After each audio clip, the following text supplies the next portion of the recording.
Bonjour à tous et bienvenue sur ma chaîne pour un nouveau bilan lecture puisque j'ai depuis la dernière fois 5 lectures à vous proposer. Donc je voulais vous tourner un book haul, puis en fait j'ai attendu des choses cette semaine, donc je vais attendre que le mois de novembre se termine et je vous tournerai à ce moment-là un gros book haul. Vous allez voir dans ce point lecture, donc j'ai 5 lectures dont je vais vous parler, j'ai 3 thrillers, 2 lectures fantasy. Je vais commencer avec ce que j'ai le moins aimé pour aller vraiment vers mon coup de cœur. Je vais commencer par un livre de fantasy. Alors, il s'agit des Les Chats des Neiges ne sont plus blancs en hiver de Noémie Viorek. Et c'est publié chez L'Homme sans nom. J'aime beaucoup ce que publie L'Homme sans nom. J'ai pas mal de livres vous les voyez ici. Voilà, j'ai une petite collection, il y en a là, puis il y en a un peu derrière. J'aime beaucoup ce qu'ils font. Ils m'avaient contacté pour ce service presse, en fait. Donc j'avais dit oui, ok, parce que déjà la couverture je la trouve complètement super, vraiment très bien faite. L'intérieur, je sais pas si vous voyez, mais on a la tranche du livre noir. Il y a vraiment un très beau travail éditorial qui a été fait sur ce bouquin. Et puis la quatrième de couverture, c'était de la fantasy, de la dark fantasy. Et ça m'attirait puisqu'on est dans le royaume de Morte, qui est une terre qui était glacée, qui était gelée, avec des neiges éternelles, et d'un coup les neiges ont fondu, et depuis une espèce d'âge d'or, où d'un côté vont s'affronter donc les hommes, menés par un jeune roi très jeune qui est un adolescent, qui s'appelle, je me souviens plus de son nom, Jaroslav, voilà. Et de l'autre côté, on va avoir un personnage qui se fait appeler Noir, avec un N majuscule, et qui lui veut absolument que la neige et le froid reviennent sur ses terres.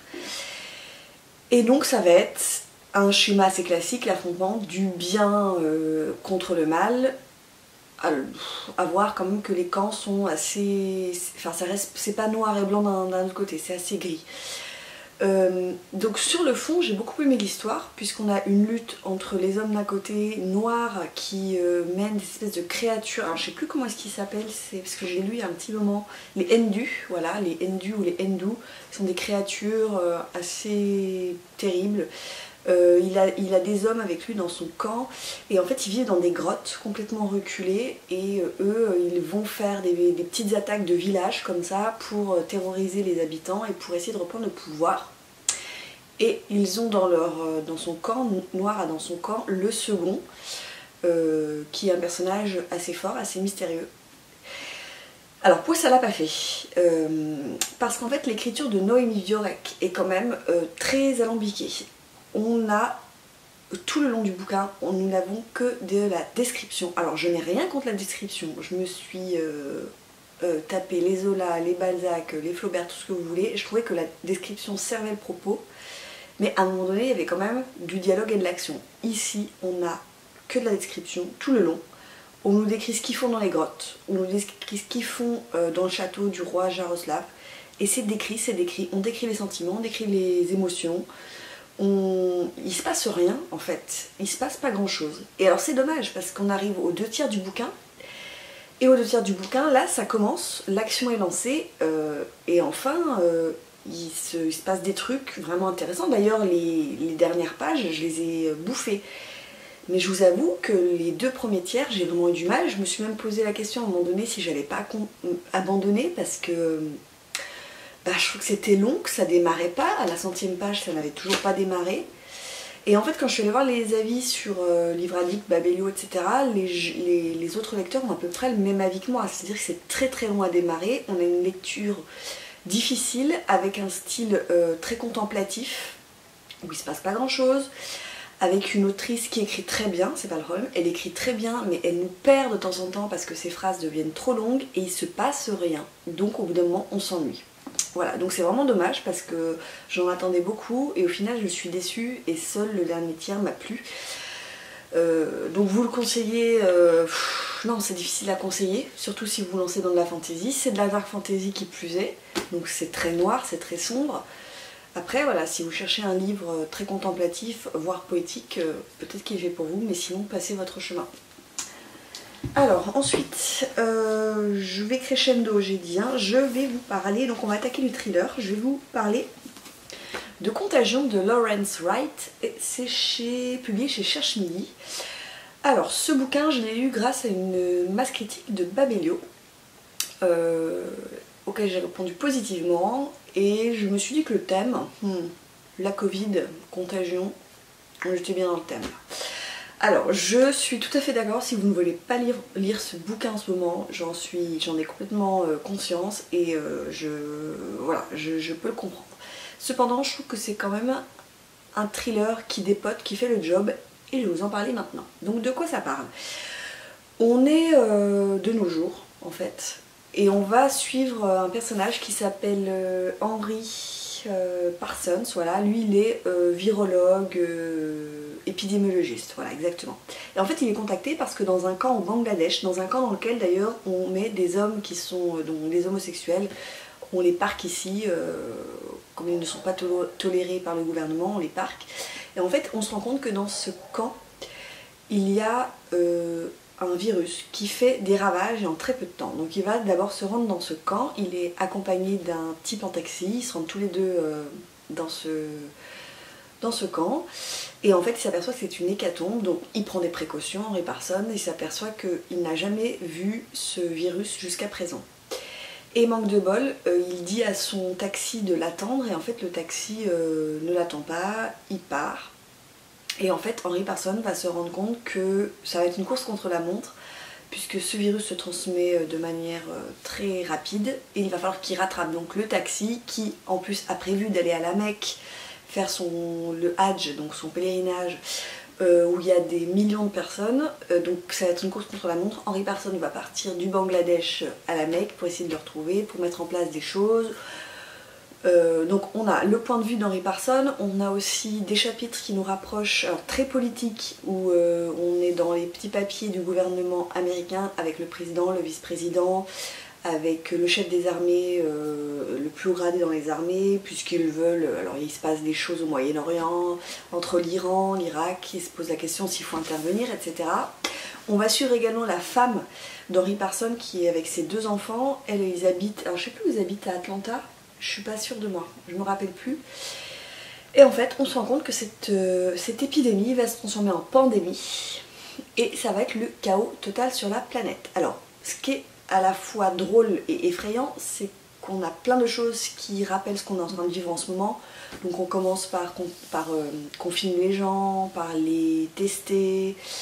On voit à droite à gauche différents types de gouvernance, la manière dont on gère la maladie, et puis en fait ça bascule d'un coup, enfin je m'y attendais pas, ça bascule vraiment dans une espèce d'apocalypse, dans le chaos total, où on va avoir des scènes très difficiles, où les gens meurent comme des mouches, et où la fin n'est pas forcément très réjouissante. Alors ce bouquin il est très intéressant d'un point de vue narratif, l'arc narratif est très intéressant parce que ça va très vite, c'est haletant, on a envie de savoir ce qui va se passer.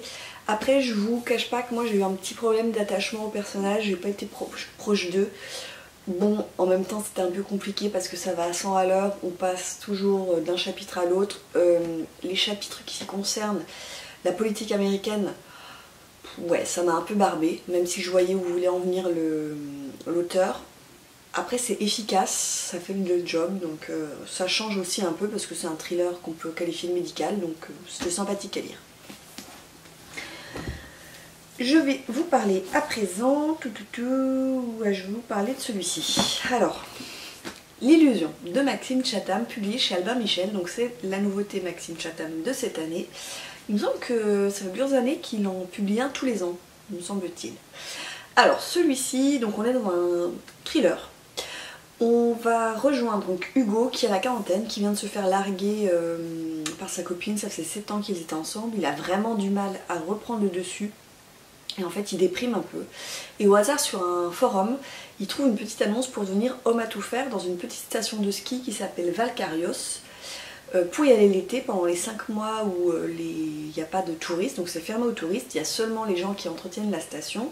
Donc il est recruté, c'est une station qui est vraiment située à 3 heures de route du premier village, qui est coupé de tout, les portables passent mal, internet ça fonctionne pas terrible. Et donc Hugo va se retrouver là avec une petite équipe, ils sont une petite douzaine. Alors il y a celui qui va couper les arbres dans la forêt, il y a celui qui va entretenir les remontées mécaniques, il y a celui qui va améliorer le décor, la décoration des chambres, etc. Et donc au-dessus de cette vallée, il y a un manoir. Et ce manoir appartient à un certain Strafa, qui est un prestidigitateur, retiré complètement du monde du spectacle et qui aurait construit Valkarios dans une espèce de délire. Et en fait, on ne le voit jamais. Et Hugo, en fait, il y a donc il se lie d'amitié très vite avec une des filles qui s'appelle Lily, qui vient, ça fait 3-4 ans qu'elle vient dans cette station. Elle connaît bien la station, elle connaît bien tout le monde qui habite ici. Et puis il y a une autre fille qui s'appelle Alice, qui part très peu de temps après qu'Hugo soit arrivé, et elle disparaît précipitamment. Et Hugo trouve ça vraiment très bizarre, donc il va enquêter sur cette soi-disant fuite d'Alice. Elle serait partie comme une voleuse sans avoir dit au revoir à personne. Et puis il va se rendre compte en enquêtant qu'à Valkarios, tous les ans, les hivers, il y a des disparitions parmi les touristes. Donc on fait passer ces disparitions par des morts accidentelles, donc par exemple des touristes, des skieurs qui ont fait du hors-piste, qui se sont égarés, quelqu'un qui alcoolisé rentrait le soir, un soir d'une soirée et puis on l'a pas retrouvé. Voilà, il trouve que c'est quand même louche. Donc il va commencer à gratter. Il trouve aussi que ce Strafa qui habite dans son manoir, qui domine la cité de Valkarios, c'est un peu bizarre.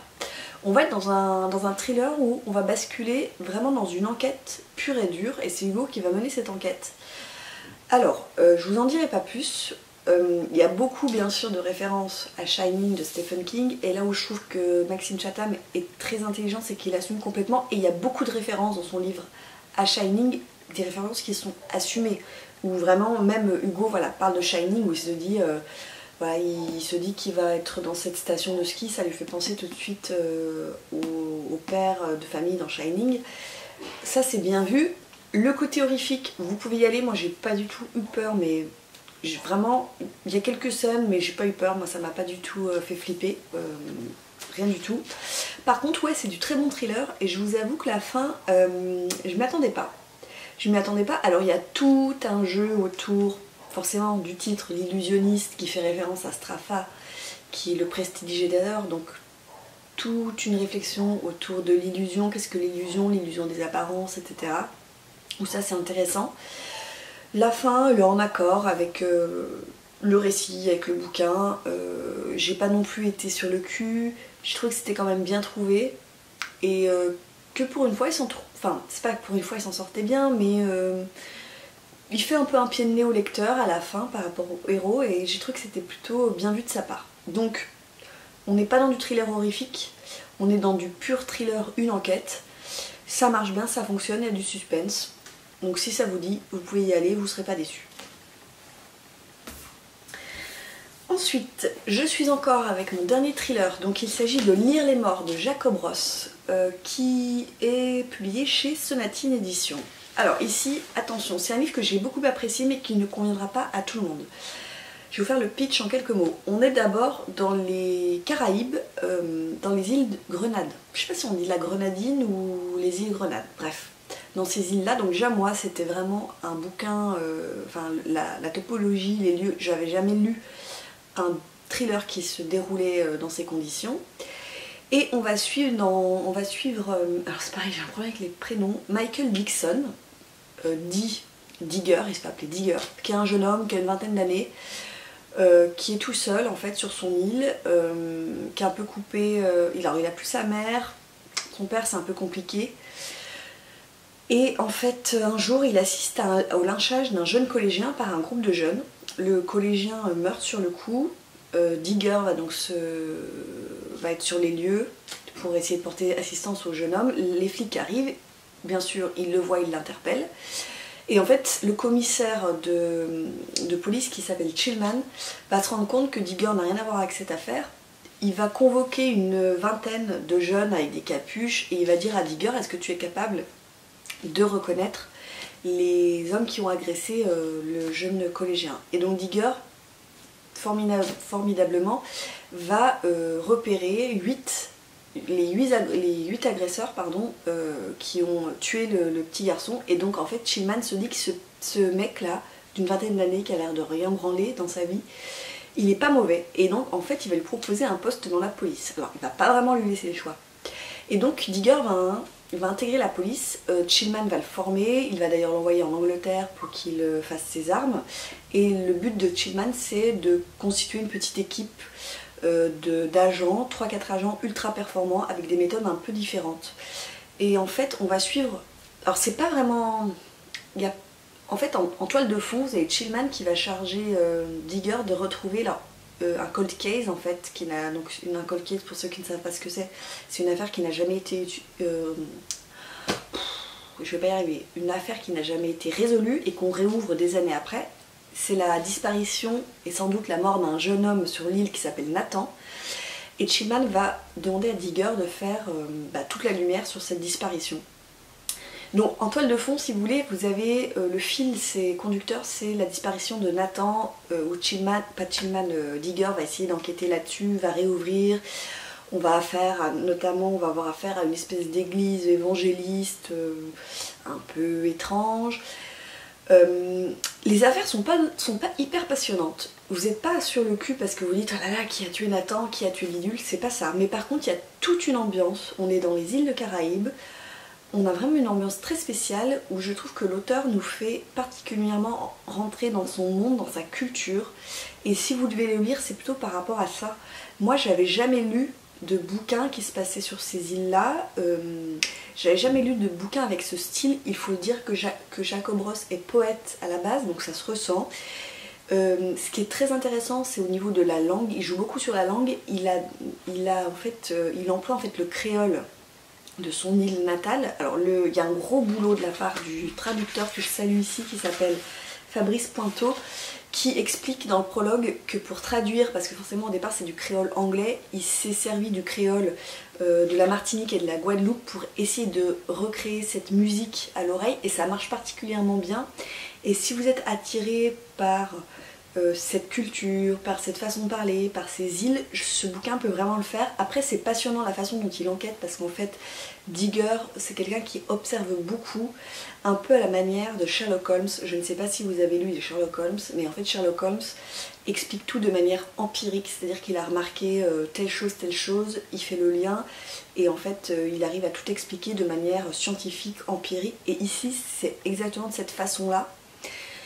Et c'est très intéressant vraiment au point de vue de la culture et de la manière dont c'est raconté. Je trouve que ça change, en fait ça tranche avec tout ce que j'avais lu auparavant. Et je pense que Jacob Ross, c'est vraiment un auteur noir des Caraïbes à suivre, parce que je trouve que c'est des auteurs trop rares, qu'on voit trop rarement, et c'est vraiment hyper bien écrit, donc vous pouvez foncer si ça vous intéresse. Encore une fois, c'est spécial, hein, je vous le dis, vous ne serez pas sur le cul par rapport au fait que c'est pas haletant, c'est loin de là, mais c'est vraiment très spécial et très très intéressant. Et je termine ce point lecture par mon coup de cœur, que j'ai terminé, je crois que j'ai lu dimanche, Il s'agit de Nevernight de Jay Christophe, et c'est publié chez De Saxus. Il est sorti début novembre, me semble-t-il, et alors je me suis éclatée. On est dans de la grosse pavasse de fantaisie, et nous sommes avec le premier tome, messieurs dames. J'ai adoré, franchement, ça fait très longtemps que j'avais pas pris un shoot de fantaisie comme ça. Alors c'est de la fantaisie adulte, je ne le conseille pas des ados, jeunes adultes à la rigueur, mais je ne le conseille surtout pas avec des ados parce que c'est violent, langage cru, et scènes de sexe très explicites. Voilà. On va suivre Mia qui vit à Sepulcra. Donc Sepulcra, c'est une ville inventée. Elle vit plutôt... Elle est assez aisée, elle est la fille d'un homme politique. Et en fait, elle va voir son père pendu devant elle parce que son père a voulu renverser la République pour instaurer une royauté. Donc on pend son père devant ses yeux, on lui enlève sa mère, et Mia est destinée à être exécutée bassement. Sauf qu'elle s'en réchappe, parce que Mia est ce qu'on appelle une enténébrée. Alors ça reste encore assez mystérieux à la fin de ce bouquin, mais en gros dans son ombre, elle a avec elle une espèce de chat qu'elle appelle gentilhomme, et ce chat lui sauve la vie le jour où elle doit être exécutée. Ça c'est le début du bouquin, où on comprend comment Mia a échappé à la mort. Elle va être recueillie par un homme qui s'appelle Mercurio, et qui va la former à devenir une tueuse, parce que Mia ne rêve que d'une chose, c'est de se venger des 3 hommes politiques qui ont décimé sa famille. Et elle va intégrer, au terme de son apprentissage chez Mercurio, elle va devoir intégrer une espèce d'école, l'école de l'Église Rouge, qui est une école qui forme les tueurs et les tueuses de la déesse Nia, qui est la déesse, très compliquée ce que je vous dis, vous allez me raconter quoi, elle est folle. En fait, il fait jamais nuit dans ce royaume, il fait toujours jour. Alors on dit que c'est Aa qui règne sur le jour et Nia qui est la nuit ne règne plus. Et donc les meurtriers et les meurtrières obéissent à Nia et elle va donc suivre une formation pour devenir une meurtrière professionnelle et pour servir à Nia, la déesse Nia. Voilà, si vous avez tout compris, bravo à vous. Que vous dire, on est dans un monde qui fait beaucoup penser à la Renaissance, qui fait beaucoup penser à l'Italie, notamment à Venise. On est dans ce monde-là avec des personnages qui portent des noms italiens. On est dans une école de meurtre où tous les coups sont permis, où si vous mourrez au cours de l'apprentissage, bah, c'est pas grave. Enfin, c'est pas grave, sauf pour celui qui meurt, mais ça peut arriver. Donc au fur et à mesure des épreuves, bah, certains personnages meurent. On est avec un personnage qui se croit complètement sombre, complètement noir, et qui s'aperçoit que finalement, au-delà de la vengeance, il y a peut-être d'autres choses à apprécier dans la vie. On est dans un monde complexe, on est dans un univers incroyablement torturé, avec ouais, des scènes assez violentes. On est surtout avec un narrateur que j'ai adoré, que j'ai surkiffé. Alors vous aimerez, c'est qui tout double, vous aimerez ou vous aimerez pas. Un narrateur qui prend parfois parti, qui s'adresse parfois au lecteur, qui est sarcastique, qui est plein d'ironie et souvent, alors qui met des notes, ce narrateur. De temps à autre, vous avez une note plus ou moins longue. Voilà, par exemple, je sais pas si vous verrez, mais ici vous avez une note qui prend tout le bas de la page et on vous explique des choses sur le monde de Sepulcra. Et alors c'est bourré. Franchement, c'est bourré de blagues, c'est bourré d'ironie, j'ai adoré. Moi, ça m'a trop... Je vous assure, parfois, je me suis vraiment marrée, j'ai éclaté de rire à la lecture de certaines notes, à ce que le personnage, le narrateur disait au lecteur. J'ai trouvé ça vraiment excellent. Et c'est le premier tome, donc ce premier tome, ça correspond en fait à la naissance de Mia en tant que meurtrière. Allez-y, foncez. Moi, j'ai l'édition en brochet, il y a l'édition hardback, mais alors qui est encore 10 fois plus belle que celle-ci, avec le corbeau magnifique sur la couverture. Ça peut vraiment vous faire un très très beau cadeau de Noël. Et encore une fois, si vous aimez la fantaisie, la grosse fantaisie, si vous avez envie d'être immergé pendant un petit moment dans un univers où vous êtes bien, foncez, je ne peux que vous le conseiller parce que c'est vraiment excellent. Vous allez... voilà, vous allez passer par toutes les émotions, vous allez rire, vous allez trouver les personnages cruels, vous allez frissonner, vous allez avoir peur. Je trouve que c'est une réussite et moi je n'ai qu'une envie, c'est que le deuxième tome soit traduit, puis le troisième tome, puisque c'est une trilogie. Et j'ai vraiment hâte de retrouver Mia dans ses aventures parce que c'était vraiment une excellente lecture et un vrai coup de cœur pour moi. Voilà, c'en est tout pour mon bilan lecture, vous voyez. J'ai lu quand même pas mal ces derniers temps, surtout ça m'a pris quand même une bonne semaine pour le lire. Donc la prochaine vidéo, je pense que ce sera, comme je vous l'ai annoncé au début de cette vidéo-ci, un book haul, parce que j'ai pas mal de choses à vous montrer. N'hésitez pas à laisser un petit pouce bleu, à me laisser un petit commentaire, j'aime beaucoup discuter avec vous, à me dire si vous avez lu les livres que je vous ai présentés, si vous avez envie de les lire ou au contraire si ça vous donne pas du tout envie de les lire, il n'y a aucun problème. N'hésitez pas non plus à me suivre sur Instagram où je suis vraiment présente quasiment tous les jours, je publie tous les jours, je vous raconte un peu ma vie tous les jours, mes avancées pour lecture. Et puis n'hésitez pas aussi à regarder du côté de ma pile à lire, donc sur Livre Addict, parce que si vous voulez faire une lecture commune avec moi, c'est avec grand plaisir comme d'habitude. Voilà, j'arrête de blablater, ça fait déjà presque 25 minutes. Je vous laisse à vos lectures, je vous embrasse et je vous dis à bientôt pour une prochaine vidéo. Ciao!